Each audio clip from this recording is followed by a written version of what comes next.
Boa tarde a todos. Em primeiro lugar, eu gostaria de agradecer ao convite para compor essa mesa, dizer da minha alegria de compartilhar essa mesa aqui com os meus colegas, professora Maria da Graça, professor Antônio Bartolomé, professora Regina, e congratular a comissão organizadora pela excelência do evento, né? Bem, o tema dessa mesa, docência na IAD, dificuldades e estratégias práticas, né? Então, dentro desse tema, eu vou me ater a uma questão que me parece um tanto basilar na dinâmica de trabalho afeita à educação online, que é a metodologia de mediação online, né? Então, para isso, eu vou falar rapidamente sobre 3 tópicos. Falar rapidamente sobre a IAD no contexto da cibercultura, falar um pouquinho do potencial dialógico da cibercultura para a educação, né? E, por fim, vou falar um pouquinho do objeto maior da fala de hoje, que é a mediação online, né? Então, que dizer da IAD no contexto da cibercultura, né? Para isso, eu me amparo nas ideias de alguns teóricos, como Castells, Johnson, Levi, Santaella, aqui no contexto brasileiro, né? Para a gente refletir um pouquinho sobre o quanto, nessa cultura da virtualidade real, a gente assiste a uma integração da comunicação eletrônica, ao fim da hegemonia da audiência de massa, fim no sentido não que ela deixe existir, mas a hegemonia, né? E o surgimento das redes interativas. Portanto, as interfaces digitais, elas acabam impactando profundamente o modo como nós, como sujeitos sociais, pensamos e nos comunicamos, né, na contemporaneidade.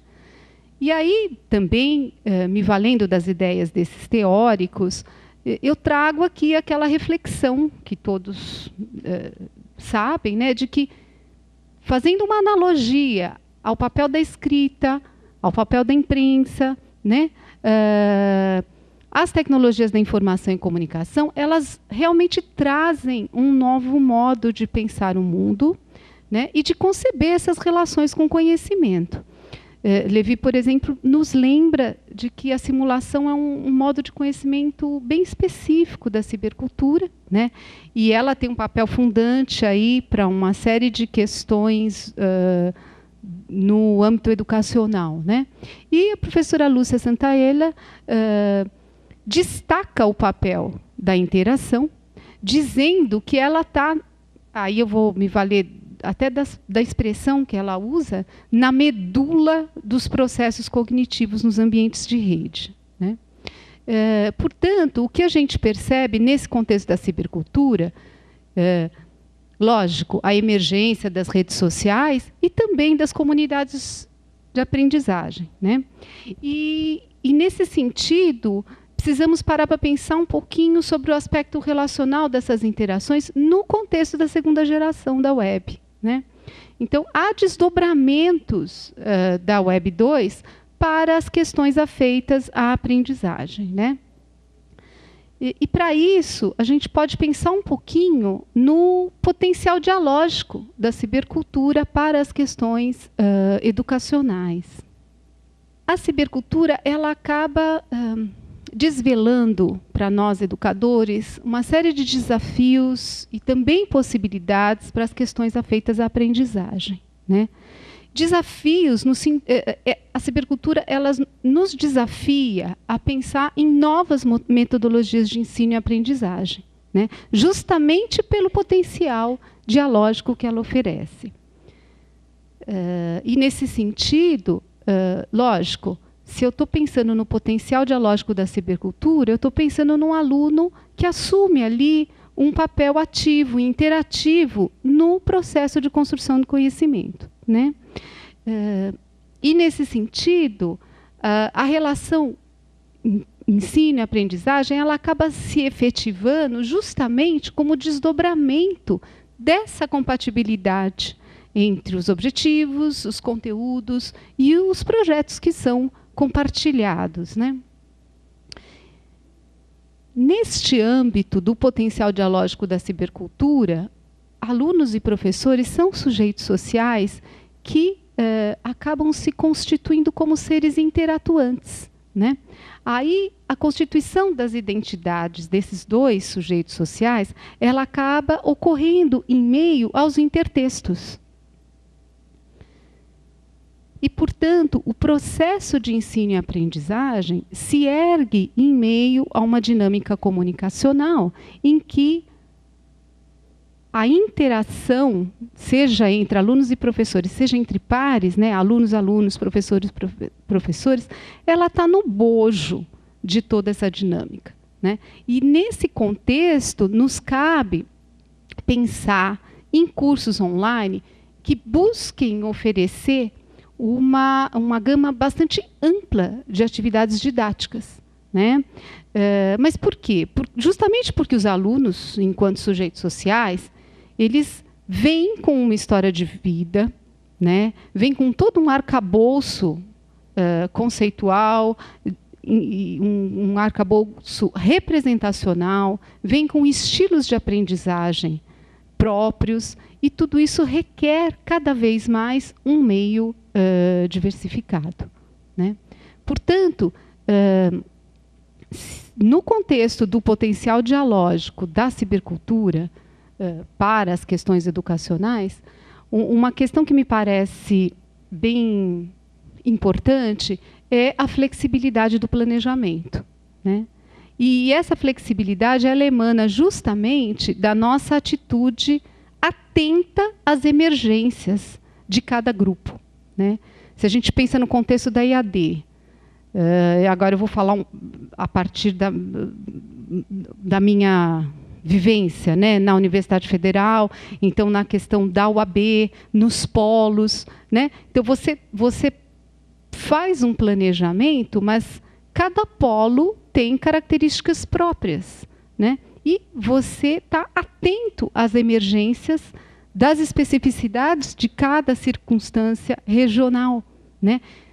Emergências que afloram dessa questão da aprendizagem, dessa relação entre aprendizagem, cognição e interação.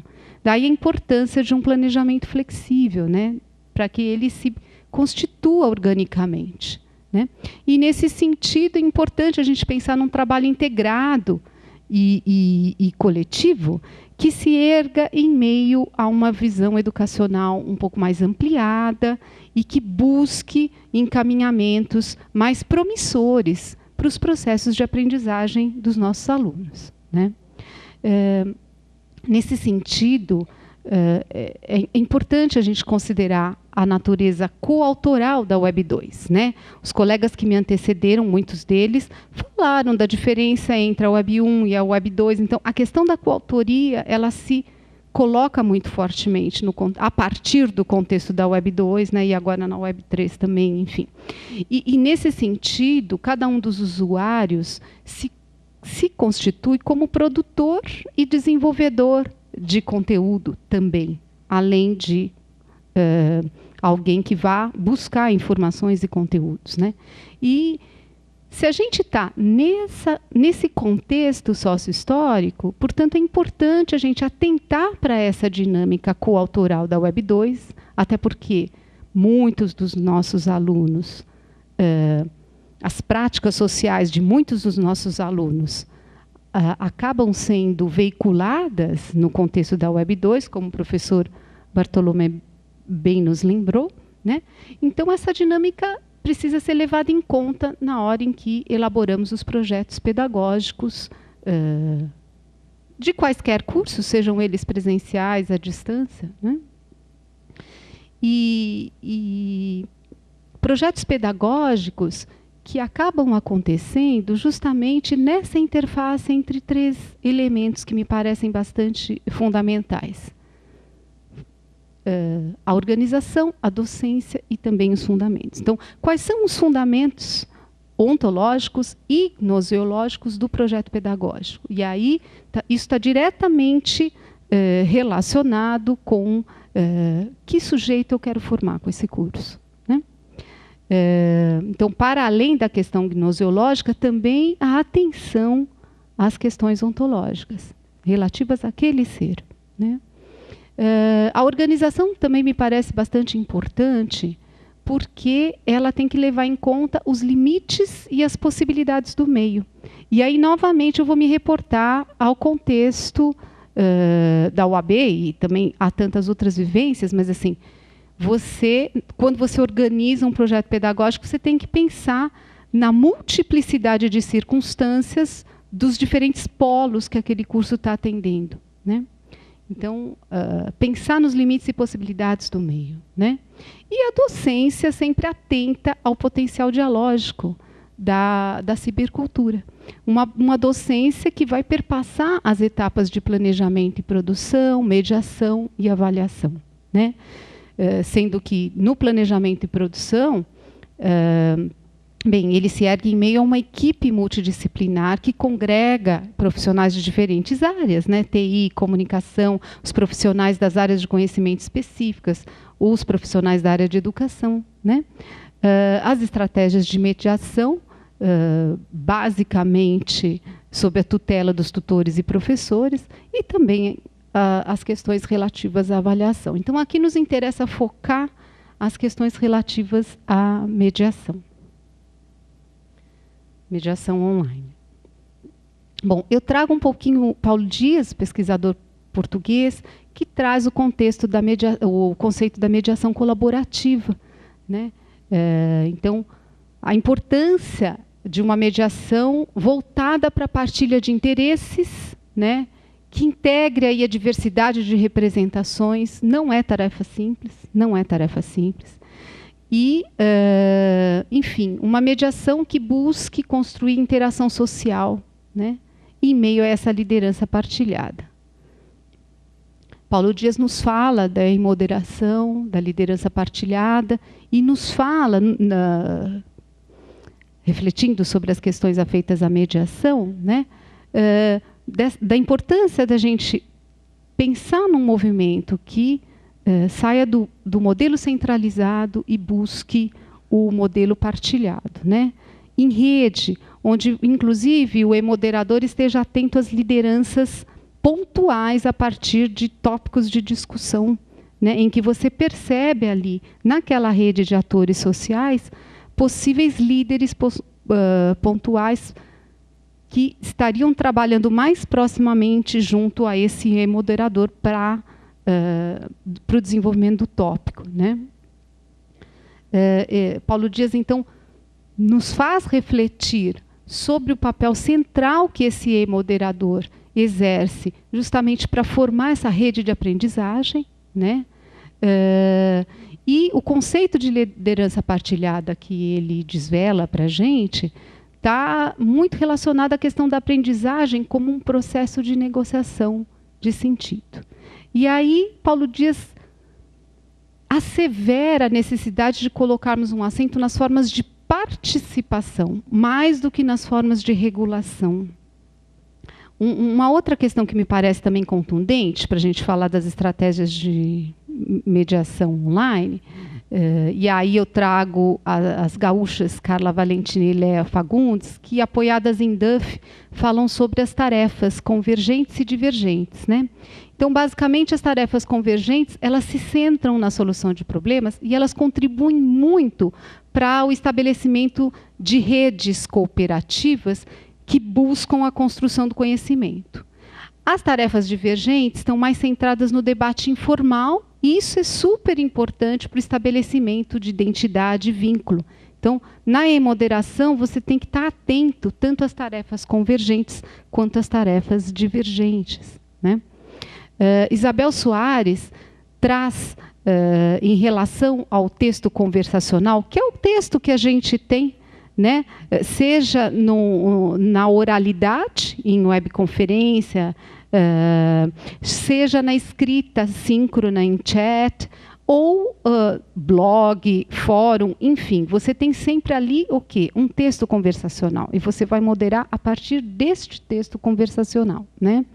E Isabel Soares lembra que o texto conversacional, ele se ergue em meio a uma constante mudança, permuta mesmo, entre os papéis de emissor e receptor, né? E o discurso, ele é feito ali numa construção coletiva, né? E o e-moderador, nesse mar que aparentemente parece caótico, ele vai buscar, junto com o grupo, uma coerência textual, né? Para que tudo aquilo faça sentido, e para que os alunos consigam atribuir sentido e significado ao texto conversacional, né? E Isabel Soares coloca o quanto esse texto conversacional está marcado pela espontaneidade, pela improvisação, né? O quanto o encadeamento sequencial ele é bem flexível, né? E é em meio a essas características que o e-moderador busca uma coerência nesse texto, né? Levinson também coloca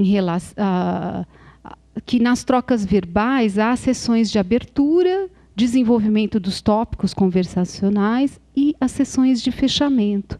Então, no momento em que eu estou na mediação online, estar atento a essas etapas, né, talvez me dê um pouco mais de arcabouço para que a minha e-moderação seja um pouco mais profícua e que, por conseguinte, os alunos consigam atribuir mais sentido e significado àquele texto conversacional, né? A questão dos pares adjacentes também me parece bem fundamental na discussão da mediação online, porque esse conceito está na origem das regras de sequenciação, né? Os pares adjacentes, eles são, na verdade, a unidade fundamental do texto conversacional, e você tem que estar atento a esses pares adjacentes e, muitas vezes, a partir dali, motivar os alunos no estabelecimento desses pares adjacentes, né? Uma outra questão importante quando a gente fala de metodologia de mediação online é estar atento à necessidade, ao melhor momento da gente fazer as inserções e as reformulações, né? Então, as inserções, quando muitas vezes eu até promovo uma suspensão temporária do tópico em desenvolvimento, né? Mas elas são muito válidas para facilitar a compreensão do parceiro, né? Para provocar o interesse do interlocutor. E já as reformulações, elas acontecem justamente quando você repete, quando você faz uso de paráfrases, e elas são importantes para reforçar a argumentação, né? Para facilitar a compreensão e, muitas vezes, para corrigir eventuais lacunas conceituais, imprecisões conceituais, né?